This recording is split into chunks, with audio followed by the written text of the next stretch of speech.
హైదరాబాద్లోని పలు హోటళ్లు, రెస్టారెంట్లు, సూపర్ మార్కెట్లపై ఫుడ్ సేఫ్టీ టాస్క్ ఫోర్స్ అధికారుల దాడులు కొనసాగుతున్నాయి.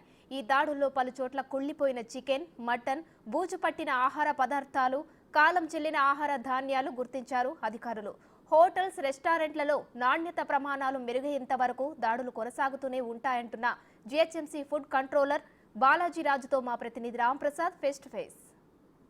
తెలంగాణ రాష్ట్ర వ్యాప్తంగా హోటళ్లలో అయితే ఫుడ్ క్వాలిటీకి సంబంధించినటువంటి అధికారులు దాడులు నిర్వహించడం జరిగింది. ముఖ్యంగా మనం చూసినట్లయితే గ్రేటర్ హైదరాబాద్ పరిధిలో చాలా హోటళ్లలో కూడా దాడులు నిర్వహించి కేసులు కూడా నమోదు చేయడం జరిగింది. అక్కడ ఉన్నటువంటి హోటల్లో ఉన్నటువంటి మెయింటెనెన్స్కి సంబంధించి కానీ అక్కడ ఉన్నటువంటి క్లీనింగ్ అన్ని అంశాలపైన కూడా అక్కడ చూసినటువంటి అధికారులు అయితే అక్కడ ఉన్నటువంటి శాంపుల్స్ను కూడా సేకరించి తద్వారా ల్యాబ్కు పంపించిన అనంతరం కొన్ని హోటళ్లకు పెనాల్టీ కూడా వేయడం జరిగింది. దీనికి సంబంధించి జీహెచ్ఎంసీకి సంబంధించినటువంటి సీనియర్ ఫుడ్ ఇన్స్పెక్టర్ మనతో ఉన్నారు, మాట్లాడే ప్రయత్నం చేద్దాం. సార్ చెప్పండి, హైదరాబాద్ వ్యాప్తంగా కూడా ఎన్ని హోటళ్ల మీద పూర్తి స్థాయిలో ఈ యొక్క దాడులు జరిగినాయి అండ్ ఎన్ని హోటళ్ల మీద అయితే కేసులు నమోదు చేశారు? ఇప్పటి వరకు సరిగ్గా 2 months అయిందండి ఈ రోజుని. అంటే 16th ఏప్రిల్లో స్టార్ట్ చేసాం. 60 daysలో మేము 160 అబౌవ్ వరకు చూసామండి. కానీ అందులో ఒక 90 వరకు 88-90 వరకు తక్కువ, కొన్ని ఎస్టాబ్లిష్మెంట్లో తక్కువ డిఫెక్ట్స్, కొన్ని ఎస్టాబ్లిష్మెంట్స్లో ఎక్కువ డిఫెక్ట్స్ కనుగొనడం జరిగింది. ఓవరాల్గా ఫస్ట్ మంత్లో జరిగిన తీవ్రత కంటే సెకండ్ మంత్లో మేము గమనించింది ఏంటంటే ఇప్పుడు చాలా మటుకి అవేర్నెస్ కలిగిందండి హోటలియర్స్లోని. వారంతటా వారే వచ్చి అడిగి మమ్మల్ని రెక్టిఫికేషన్ ఎలా చేయాలో చెప్పండి సార్ అంటున్నారు. అందరూ రెక్టిఫై చేసుకుంటున్నారు. ఏదైనా డౌట్ ఉంటే మాకు ఫోన్ చేస్తున్నారు. ఆ పరిస్థితికి వచ్చింది. ఫస్ట్ 40 daysలా లేదు, నెక్స్ట్ 20 days. ముఖ్యంగా గమనించింది డిఫెక్ట్స్ ఎక్కువగా కనపడేది ఏంటంటే కిచెన్ అనైజినిటీ. మెయిన్ కిచెన్ అనైజినిటీ. స్టోర్ రూమ్లో first in first out maintain చేయట్లేదు. అంటే ముందుగా తీసుకున్న సరుకులు ముందుగానే ఉపయోగించాలి. అలా కాకుండా ఈ కిచెన్లోని ఓనర్స్కి, చెఫ్కి, సూపర్వైజర్స్కి ల్యాక్ ఆఫ్ కోఆర్డినేషన్తో ఏంటంటే కొంచెం ఎక్స్పైర్డ్ ఐటమ్స్ కనుక్కోవడం జరిగింది. అవన్నీ అక్కడే ఇమ్మీడియట్గా డిస్కార్డ్ చేయటం, కొన్ని శాంపుల్స్ తీయటం, ల్యాబొరేటరీకి పంపించటం. డిస్కార్డ్ చేసేసిన తర్వాత అనైజినిటీ కిచెన్ మీద ఎక్స్పైర్డ్ ఐటమ్స్ ఉంటే కేసులు ఫైల్ చేయడం జరిగింది. ఇప్పటి వరకు 10వ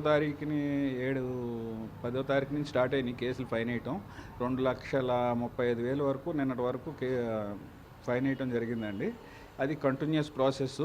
అందులో సుమారు మేము 88 వరకు, మీకు చెప్పిన 150లో 88 వరకు చిన్న డిఫెక్ట్స్ ఉన్నాయన్నీ ఇంప్రూవ్మెంట్ నోటీస్ అని చట్టంలో food safety and standards act 2006లో చట్టంలో ఒక ప్రొవిజన్ ఉంది. ఇంప్రూవ్మెంట్ నోటీస్ అంటే చిన్న పొరపాట్లు చేసిన వాళ్ళకి మీరు రెక్టిఫై చేసుకోండి, ఇంకెప్పుడు పొరపాటు చేయకూడదు, చేసి మాకు తెలియపరచండి అంటే అక్కడతో యాక్షన్ క్లోజ్ అవుతుందండి. చిన్న పొరపాట్ల కంటే ఎక్కువగా అంటే కొంచెం గుర్తించదగ్గ ఆహార భద్రతకి, అంటే ఆహార నాణ్యతకి ఇబ్బంది కలిగేది, నాణ్యత లోపం ఉన్నది, తక్కువ నాసిరకం పదార్థాలు ఉండేటి, ఈ నాసిరకం పదార్థం తయారు చేసిన వాళ్ళకి సబ్స్టాండర్డ్ అని ఉంటుంది, అది 5 లక్షల దాకా ఫైన్ వేసే అధికారం ఉన్నది. వాటి కేసులు కూడా ప్రాసెస్లో ఉన్నాయండి. సార్ అయితే మనం చూసుకుంటే 5 లక్షల వరకు అయితే మీరు లిమిట్ ఉంటుంది అంటున్నారు కదా. ప్రస్తుతం ఇప్పుడు జరిగినటువంటి దాడుల్లో ఈ హోటళ్ల పైన ఎన్ని వేల వరకు, అత్యధికంగా ఎంతవరకు ఫైన్ వేశారో, అత్యల్పంగా ఎంతవరకు ఫైన్లు వేయడం జరిగింది? అంటే ఇప్పుడు మేము ఏంటంటేనండి, ఇప్పుడు ఈ శాంపుల్స్ తీసి పంపించి ల్యాబ్ పంపించి మళ్ళీ ఈ రిపోర్ట్ వచ్చినాక మళ్ళీ వారికి ఇంకొక అవకాశం ఇవ్వాలి. సెకండ్ శాంపుల్ ఛాలెంజ్ చేసుకోవడానికి ఇట్లన్నీ టైం పడుతుందని చెప్పేసి ఈ ముందుగా టాస్క్ ఫోర్స్ అవేర్నెస్ కలుగుతున్నది, ఈ సిస్టమ్ బాగా రన్ అవుతున్నది ఈ మహానగరంలోని, తెలంగాణలోని అని చెప్పేసి ఫుడ్ సేఫ్టీ కమిషనర్ గారు, జిహెచ్ఎంసీ కమిషనర్ గారు ఏం చేశారంటే అనైజినిటీ మీద కేసులు ఫైల్ చేద్దామని ముందుగా అనైజినిటీ మీద, అంటే కిచెన్లోకి వెళ్ళినప్పుడు అపరిశుభ్రత గమనించిన, ఫ్రిడ్జ్ మెయింటెనెన్స్ సరిగ్గా లేకపోయినా, ఫ్లోరింగ్ సరిగ్గా లేకపోయినా, మన వాటర్ స్టాగ్నేషన్ లేకుండా వాటర్ స్లోప్ కరెక్ట్గా ఉండాలి, డ్రైన్ సిస్టమ్ మెయింటెనెన్స్ కరెక్ట్గా ఉండాలి, ఎగ్జాస్ట్ ఫ్యాన్స్ కరెక్ట్గా మెయింటైన్ చేయాలి, ఫ్రిడ్జ్లో వెజ్ నాన్ వెజ్ కలపకూడదు, తయారు చేసిన పదార్థాలు సెమీ కుక్డ్ కానీ మ్యారినేటెడ్ కానీ అది ఎప్పుడు బెస్ట్ బిఫోర్ వేయాలి ప్రతి దానికి స్టిక్కరు. ఇలాంటి చిన్న మెయింటెనెన్స్లు లోపం ఉన్నాయన్నీ కూడా ఇమీడియట్గా కేసు ఫైల్ చేయడం జరుగుతుందండి. దానికి సెక్షన్ 56లో నేను చెప్పిన చట్ట ప్రకారం ₹1,00,000 వరకు మాత్రమే ఉన్నది ఫైను. దాని ప్రకారం అదనపు కలెక్టర్ గారు ఇప్పటి వరకు డిస్పోజ్ చేసిన 6 కేసుల్లోని మినిమం 25,000 మ్యాక్సిమం 50,000 వేశారండి. సార్ మీరు 160 హోటల్స్ అయితే ఆల్మోస్ట్ అన్నీ కూడా విజిట్ చేయడం జరిగింది, తనిఖీలు చేయడం. ప్రధానంగా ఏర్పడినటువంటి సమస్యలు అంటే మీరు గుర్తించినటువంటి ప్రధాన సమస్యలు ఏమున్నాయి, దానికి గల కారణాలు ఏమై ఉండొచ్చు అంటారు? కారణాలు ఏమీ లేదండి. ఇప్పుడు ఫస్ట్ ఫేజ్ అంటే 2 నెలలు అయింది కదా, నెల 5 రోజులు, నెల 10 రోజుల తర్వాత ఈ మధ్యన ఒక 10 రోజులు 15 రోజుల నుంచి చూసినవి అన్నీ కూడా పూర్వం అంత తీవ్రతలుగా లేదండి. ఎందుకంటే మీడియా ద్వారాను, ప్రింట్ మీడియా, ఎలక్ట్రానిక్ మీడియా ద్వారాను తెలుసుకుని అసోసియేషన్స్ కూడా ట్రైనింగ్ ఇస్తున్నామండి మేము. అసోసియేషన్లు అంటే food establishments hotels association of Telangana and national restaurants association of India ఇలాంటి వాళ్ళతో కోఆపరేట్ చేసుకుని మేము డూస్ అండ్ డోంట్స్, అలాగే స్ట్రీట్ ఫుడ్ వెండర్స్ ఎక్కువ మేము ఈ మహానగరంలో, వాళ్ళ అసోసియేషన్స్ కూడా ఉన్నాయి. వాళ్ళది సెపరేట్ ట్రైనింగ్ ఇస్తూ ఉంటాం. ఎటువంటి వాటర్ వాడాలి, స్ట్రీట్ ఫుడ్ వెండర్స్ ఎక్కువ అండి సిటీలో మనకి మహానగరంలో ఈ జిహెచ్ఎంసీ లిమిట్లో. వారికి ఎటువంటి వాటర్ వాడాలి, ఎటువంటి ఆయిల్ ఎంతసేపు మరిగించాలి, ఎంత మరిగిన తర్వాత తీసి పడేయకూడదు. అది వాళ్ళు కొనుక్కునే వాళ్ళు ఉంటారు, ఎవరికి అమ్మాలి, రిజిస్టర్డ్ వెండర్స్ ఉంటారండి. అది బయోడీజిల్కి వెళ్తుంది. అలాగే డస్ట్ తయారు చేసిన పదార్థాలు ఫ్లైస్ అండ్ డస్ట్ ఫ్రీగా ఎలా మూతలు పెట్టుకోవాలి, రిజిస్ట్రేషన్ ఏ విధంగా తీసుకోవాలి, ఎటువంటి నాణ్యత కలిగిన పదార్థాలు కొనుక్కోవాలి, నాణ్యత లేని పదార్థాలు తక్కువ నాణ్యత కలిగిన పదార్థాలు తీసుకుంటే ఏ విధమైన చర్యలు ఉంటాయి, ఇలాంటివన్నీ కూడా మేము ట్రైనప్ చేస్తున్నామండి. ఆ ట్రైనింగ్లు కూడా బాగా మంచి స్పందన వస్తున్నది. ట్రైనింగ్ కంటిన్యూ చేస్తున్నాం. ఫస్ట్ ఫేజ్లో ఏంటంటే ప్రతి ఎస్టాబ్లిష్మెంట్ని ఒకళ్ళు ట్రైనప్ చేస్తే నెక్స్ట్ ఫేజ్లో ఇంకొకళ్ళని తీసుకుంటే ఇది ఆహార కల్తీ నివారణ బాగా జరుగుతుందని. ఇప్పుడు ఈ 2 నెలల్లో జరిగింది. ఫస్ట్ 40 రోజుల కంటే కూడా ఇప్పుడు చాలామంది హోటలీర్స్ కానీ, ఈ హోటల్ యజమానులు కానీ, అందులో సూపర్వైజర్లు కానీ మాకు ఒకసారి మా హోటల్ వచ్చి ఇన్స్పెక్షన్ చేయండి సార్, ఏదైనా తప్పులుంటే ఆల్రెడీ చేసుకున్నాం మీరు చెప్పినట్టు. అంటే మనం మీడియా ద్వారా చెప్తున్నాం కదండి, రిపీటెడ్గా ఏం తప్పులు జరుగుతున్నాయో అవన్నీ సరి చేసేసుకుంటున్నారు. ఇంకేమన్నా ఉంటే చెప్పండి సార్ అనే స్థాయి వచ్చింది. అదేవిధంగా మనం చూస్తే హైదరాబాద్ వ్యాప్తంగా మొత్తం ఎన్ని రకాలైనటువంటి హోటల్స్ ఉన్నాయి, మీ దాడుల వల్ల ఎంతమందికి అవేర్నెస్ వచ్చి ఎలాంటి మార్పులు జరిగినాయని ఏమో చెప్పగలుగుతారా? అని చెప్తామండి. ఎందుకంటే ఇది ఒక కంటిన్యూస్ ప్రాసెస్.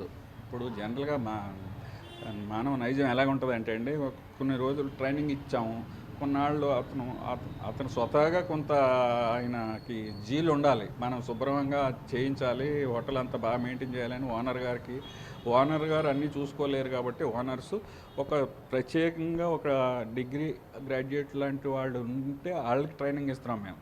అతను అన్ని సెక్షన్స్ కోఆర్డినేట్ చేసుకోవాలి, స్టోర్ రూము, కిచెను, ఫ్రిడ్జ్లు, హాలు, అన్నీ, పర్చేజింగు, డిస్పోజలు అన్నీ అలాంటి ట్రైనప్ చేయటమే మా ఉద్దేశం. మెయిన్ ట్రైనప్ చేసి ఇలా మీడియా ద్వారా ఇలా డిఫెక్ట్స్ కనుక్కున్నాయి బయటికి చెప్తే చాలా మట్టుకి మా దీన్ని ఊరికినే అందరినీ బెదిరించడం కోసమో, శిక్షలు వేయడం కోసమో, కేసులు పెట్టడం కోసం కాదండి. దీని ముఖ్య ఉద్దేశం ఏంటంటే గవర్నమెంట్ వారి ఉద్దేశం, food safety and standards authority of ఉద్దేశం. ఈరోజు ఆరోగ్య మంత్రి గారు కూడా మీటింగ్ పెట్టి అదే చెప్పారు. మన ఉద్దేశం ఏంటంటే ఆహారం కల్తీ లేకుండా మంచి ఆహారం హైదరాబాద్ మహానగరంలో, తెలంగాణలో, ఇండియాలో బెస్ట్ రాష్ట్రం అని అనిపించుకోవాలి. ఆల్రెడీ మనకి బిర్యానీ కానీ తెలంగాణ, హైదరాబాదు పర్టికులర్గా మంచి పేరున్నది ఫుడ్కి. ఆ పేరును పాడు చేయకుండా అందరూ అన్ని జాగ్రత్తలు తీసుకోవాలని ఈ చట్టం ద్వారా కోరుతున్నాం. అదేవిధంగా మనం చూస్తే మీరు అన్నారు ప్రపంచవ్యాప్తంగా కూడా హైదరాబాద్ వరల్డ్స్ ఫేవరెట్ బిర్యానీస్ కూడా ఇక్కడ ఉన్నాయి. కాబట్టి ముఖ్యంగా ఎవరైతే కస్టమర్లు ఉంటారో ప్రజలకు మీరేం తెలుపుతారు? అంటే ఎక్కడైనా సమస్య వస్తే మీ దృష్టికి ఏ విధంగా తీసుకురావాలి, వారికి మీరు ఎలాంటి సలహాలు ఇస్తారు, గుర్తించడం ఏ విధంగా గుర్తించాల్సి ఉంటుంది? ఇది చాలా ముఖ్యమైన పాయింట్ అండి. ఈ ప్రజలకు ఏమాత్రం నాసిరకం నిల్వ పదార్థం అందినా అందులో కలర్ కలపకూడదండి. ఎందులోని కలర్ కలిపి చేసిన జఫ్రానీ వాటర్, మంచి జఫ్రాన్ కలిపి వేసింది వేరు, జఫ్రాన్ని ఇమిటేట్ చేసి కలర్ వేరు. ఎందులోని తయారు చేసే పదార్థాల్లో కలర్ కలపకూడదు. కలర్ కలిపింది మనం తినకుండా ఏం చేయాలంటే మనకి ఏమాత్రం అనుమానం వచ్చినా, కలరే కాదు, అనైజినిటీ కాదు, నాసిరకమే కాదు, ఏ విధమైన అనుమానం వచ్చినా మీరు మాకు 0402 all 1 సిటీది అయితే. స్టేట్ అయితే కమిషనర్ ఫుడ్ సేఫ్టీ ట్విట్టర్ ఉందండి. సిటీలో అయితే ఏఎఫ్సి జిహెచ్ఎంసీ ఉంది. Food safety authority of India portal ఉంది. దేని ద్వారా ఇచ్చినా ఇమీడియట్గా వారి మీద ఒక ఐడి నెంబర్ ఇస్తాం ఆ కంప్లైంట్కి. తర్వాత చర్య ఏం తీసుకున్నాం కూడా మేము చెప్తాం. ఇది పరిస్థితి. మొత్తంగా చూసుకున్నట్లయితే తెలంగాణ రాష్ట్రంతో పాటు గ్రేటర్ హైదరాబాద్లో నిర్వహించినటువంటి దాడులు ఏవైతే ఉన్నాయో దాడుల అనంతరం కూడా హోటళ్లలో చాలా మార్పులు వచ్చాయి.